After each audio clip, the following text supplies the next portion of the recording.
Je ne sais pas vous, mais moi qui suis trentenaire et qui habite une grande ville, je ressens régulièrement un malaise social lorsque les conversations mondaines avec les personnes de mon environnement prennent un tournant politique. Là, on se confond très souvent à une normalisation de ce qui ressemble comme deux gouttes d'eau au militantisme trotskiste et maoïste des années 60 et 70. De fait, il émane et est généralement relayé par des jeunes diplômés issus de la bourgeoisie.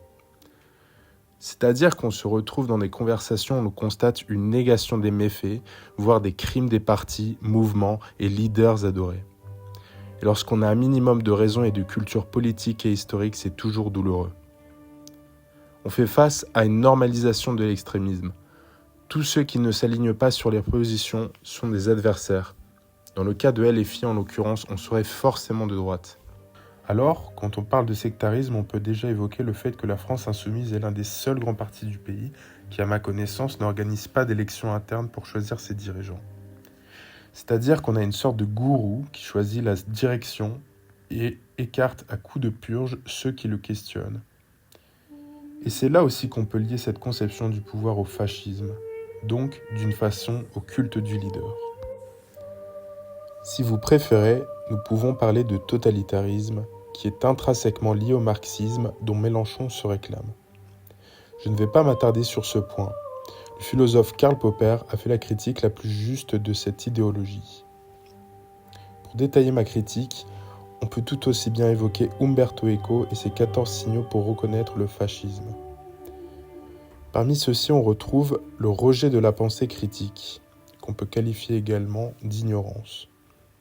Si l'on évoque par exemple le conflit israélo-palestinien, comment imaginer qu'une des principales figures du mouvement de l'AFI, Mathilde Panot, après avoir passé des semaines à prendre fait des causes pour la dite Palestine, ne sache pas où se situe le fleuve Jourdain.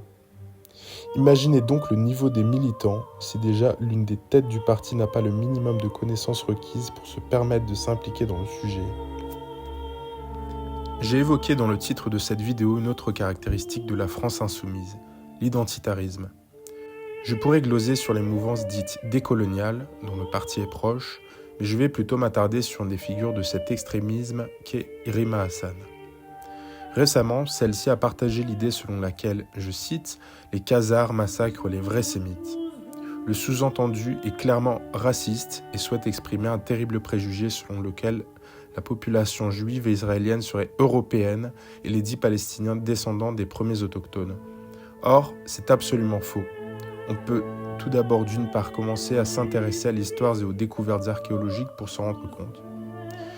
Et si enfin on veut aller sur le terrain génétique, on peut alors arguer que les juifs israéliens sont en majorité d'origine séfarade. Ce sont en fait les mêmes populations ayant vécu en pays arabes et au Maghreb et qui en ont été injustement brutalisées, tuées et expulsées à partir de 1947. Cet identitarisme est très dangereux puisqu'il essentialise les gens. Le comble, c'est d'avoir aujourd'hui comme député de la France insoumise Raphaël Arnaud, une personne prétendument antifa qui a glorifié dans un tweet la résistance palestinienne juste après les attaques meurtrières du 7 octobre. Ces gens-là ne sont pas expulsés de la mouvance, et c'est bien ce qu'on peut lui reprocher. Il y a en son sein beaucoup de proximité avec l'islamisme ou des personnages tout simplement antisémites. Obono, Ali Diouara, David Guiraud et j'en passe. Ce dernier se réclame par ailleurs d'Alain Soral. Alors, faut-il être surpris lorsque Alain Soral lui-même félicite Jean-Luc Mélenchon pour ses nouvelles prises de position ? Je vais m'attarder un peu sur la figure de Raphaël Arnaud.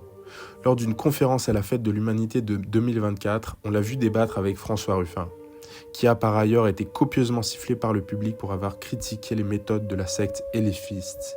Il a osé.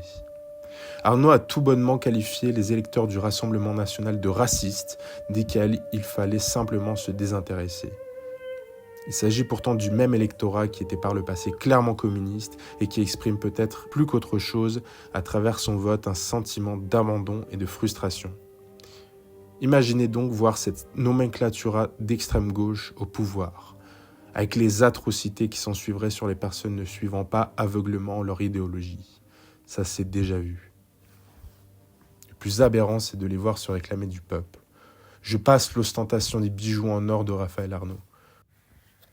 Pour tous ces marxistes, plaider pour une économie de marché est tout simplement un péché capital, si j'ose dire.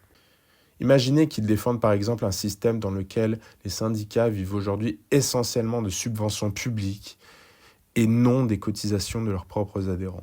C'est absolument ubuesque de penser que des personnes surrégulièrement parfois de l'anarchisme puissent adhérer à ces principes alors qu'on pourrait presque assimiler cette imposition de l'État et la dépendance vis-à-vis de celui-ci à des conceptions très mussoliniennes. Il y aurait encore beaucoup à dire sur cette mouvance et son goût pour l'autocratie. Cette vidéo n'est pas exhaustive. Néanmoins, si vous avez aimé ce contenu, likez, partagez et abonnez-vous. Cela m'inspirera à créer de nouveaux contenus. Je vous mets quelques liens en texte et répondrai aux questions et commentaires éventuels.